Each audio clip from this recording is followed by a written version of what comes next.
And now we've got Saturday winning information. We're going to have some free picks for you. Joe Duffy's Picks at OffshoreInsiders.com brings you this stuff. As you can see, our Saturday portfolio is up 42-17 with name plays. Yeah, I've certainly had some better years and a couple worse years. It's a very good year, but the best is still ahead of us. But when it comes to big plays, look, name plays, and especially when it comes to total or game of the year play, it's been above 80%, 42-17 with name plays. I got the ABC Total of the Year among 11 college basketball winners, 4 Wise Guy plays. We're going to add some basketball in the morning. And I should probably mention this, folks. For those of you who are purchasing for the first time, it is very easy to access picks. Click on the FAQ, how to access picks. You can either watch this video or it's pretty self-explanatory, and any question I've ever heard is under the FAQ. So, yeah, we do appreciate we've gotten a lot of first-time clients lately, and we very much appreciate the fact that you're joining us. And every now and then I do get somebody, I'm very new to the internet. How does this thing work? And I promise you, you just take a look at the FAQ. You're going to be quite happy. It's very easy to get your plays. You're logged in right away upon purchase. All right, some free winners for Saturday. Why don't I first look at some weather? 3 games we're looking at where wind could be a condition. Purdue at Northwestern will be 15 miles per hour. Louisville, Miami, Florida at 16. And then Florida International and Florida Atlantic at 17 miles per hour. Got a few free picks for you. Stanford and Colorado. The numbers suggest that the teams are closer than their records indicate. When you do compare yards per play to what their opponent normally allows, Stanford's at minus 4.4, that is, on offense. Colorado only minus 0.1. Stanford, though, is better on defense at minus 0.2 to Colorado minus 0.5. But KJ Costello is back for Stanford. That is a big lift. They're clearly much better with him at quarterback. I don't think anybody disputes that. He was the most efficient quarterback in the Pac-12 last year. So, yeah, it is great to have him back and a nice confidence booster. These teams are headed in opposite directions. College football, I do say, is the number one momentum sport. Not so much when the road team is much hotter than the home team, but still, it's not like it's the opposite. The fact that Stanford's playing much better football as of late, and they're getting the quarterback back, I'll lay the point Stanford at minus 3.5. Louisville and Miami, Florida. Hassan Hall, the Cardinals kick returner. We'll see him. He's questionable. Cards have one more win to be bowl eligible, but that's a double-edged sword. Yeah, plenty of motivation, but it's also going to be a case where they could definitely feel a little bit of pressure. The Cards coach Scott Satterfield, 19-5 in the final month of the season when he was at Appalachian State, so he does pretty well down the stretch. Cards are off a bye week. Miami could have a letdown off of road wins at both Pittsburgh and Florida State. Now listen to this. Fading home favorites. This doesn't happen very often. Fading home favorites off of consecutive wins as road underdogs. 31-18.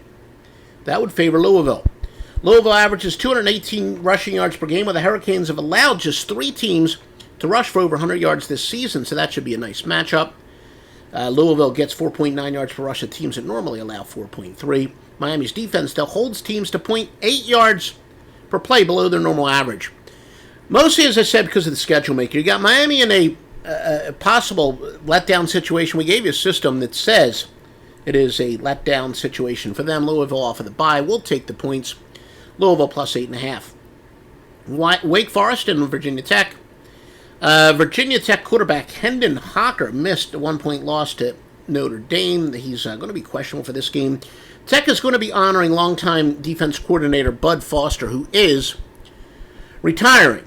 And look, I work with a journeyman handicapper over on the score phones who used to love, he would literally try to invent intangibles, but I think this is one where, like I said, you can't really manufacture emotion. He's been there for a long time. They're going to be honoring him at home. I'm sure there's going to be a lot of players coming back. There will be. This does have handicapping significance. Wake Forest quarterback Jamie Newman leads the conference at 337.7 yards of total offense. Wide receiver Sage Surratt, leg-high 9 touchdowns for Wake, and he averages 118.5 yards per game. Wake over 400 yards on offense, 10 straight games going back to last year, despite averaging 320 yards per game. Wake has actually gone under 5 of 6. Now, what does that tell you? It tells you that Wake Forest can still have a big game offensively, and the game could still go under because the odds makers are aware of that. Now, it's only Wake's third road game of the year, but listen to this. Away favorites of 2 or more playing just the third or fewer road game in game 9 or less are actually surprisingly a good play. 98-77 and 2 for 56%. Yeah, I know I try to give a little bit of both sides, but I do like Wake Forest here, minus a 2.5. I like to give, stuff that could theoretically support each team. Here's who the public is liking. The most popular plays in terms of bet. Now, you hear about contrarian bettors. The contrarian bettors would say to bet the other side on these. Mississippi, that is. Mississippi has 84% of the bets. So if you're a contrarian bettor, you would bet the other side at New Mexico State. 84% of the bets are also on Clemson against North Carolina State. Georgia Southern has 81% of the bets against Troy. Charlotte has 81% of the bets against UTEP.